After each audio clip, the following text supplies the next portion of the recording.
अस्सलामुअलैकुम दोस्तों आज हम बात करेंगे एक अजीम और फजीलत वाले नबी के बारे में जिनका नाम हजरत हुद अलैहिस्सलाम है। हजरत हुद अलैहिस्सलाम को अपनी कौम को अल्लाह की तरफ बुलाने के लिए भेजे गए थे। उनकी वाकया सिर्फ उनकी कौम के लिए नहीं बल्कि हम सब के लिए एक सबक है।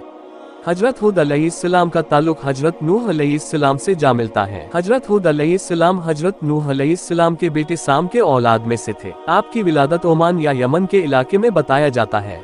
आपका ताल्लुक कौम याद से था जो अपने टाइम में एक ताकतवर और तरक्की याफ्ता कौम थी। यह कौम आज के यमन और ओमान के इलाके में बसते थे और यह कौम बहुत ताकतवर और लंबी कौम थी। इस कौम के लोगों का रंग भी काफी गोरा था और इनके जिस्म बहुत मजबूत था, लेकिन ये लोग धीरे धीरे अल्लाह को छोड़कर किसी और की इबादत करना चालू कर दिए थे। कौम याद अपनी ताकत और मालो दौलत पर गुरूर करते हुए अपनी माबूदों की इबादत करते थे जो इन्होंने अपने बनाए हुए बूतों के रूप में रखे थे। कौम याद के लोग शुरू में अपने बुजुर्गों की मूर्तियों को बनाते थे और बाद में उनकी ही इबादत करना चालू कर देते थे और धीरे धीरे यह कौम के लोग अल्लाह ताला से दूर होते जा रहे थे। तब अल्लाह ताला ने हजरत हुद अलैहिस्सलाम को कौम याद की तरफ भेजा। हजरत हुद अलैहिस्सलाम अल्लाह के नबी थे और कौम याद की हिदायत और उन्हें अल्लाह की तरफ बुलाने के लिए भेजे गए थे। हजरत हुद अलैहिस्सलाम ने अपनी कौम को तौहीद का पैगाम दिए और उन्होंने कहा, मेरे कौम के लोगों सिर्फ अल्लाह की इबादत करो, उसके सिवा कोई माबूद नहीं है।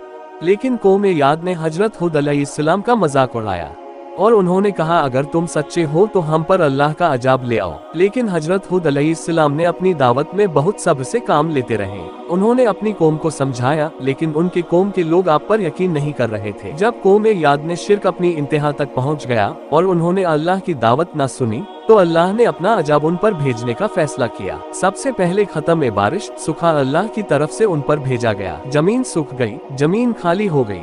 फिर अल्लाह ने उन पर एक तूफान और तेज हवा का अजाब भेजा। अल्लाह की अजाब में इतनी ताकत थी कि एक तेज हवा ने उनकी सब इमारतों को उखाड़ दिए।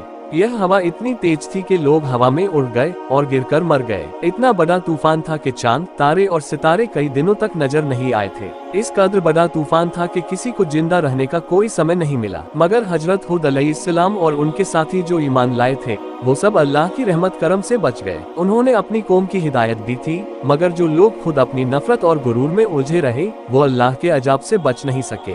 कौम याद का पूरा इलाका डूब गया और अल्लाह ने इस अजाब को उनके खुदगर्जी और शिरक की वजह से भेजा। कुरान में अल्लाह ताला फरमाते हैं, और आद को हमारे हुक्म से एक तूफान ने ले लिया। दोस्तों, हजरत हुद अलैहिस्सलाम की जिंदगी से हमें यह सबक मिलता है कि अपने गुरूर और नफरत से दूर रहकर हम अल्लाह के हुक्म को अपनी जिंदगी में लाएं। अगर हम अल्लाह की रहमत से दूर चले गए तो हमें भी उनकी लोगों की तरह अजाब का सामना करना पड़ सकता है। अल्लाह हम सब को दीन की राह में चलने की तौफीक अता फरमाए।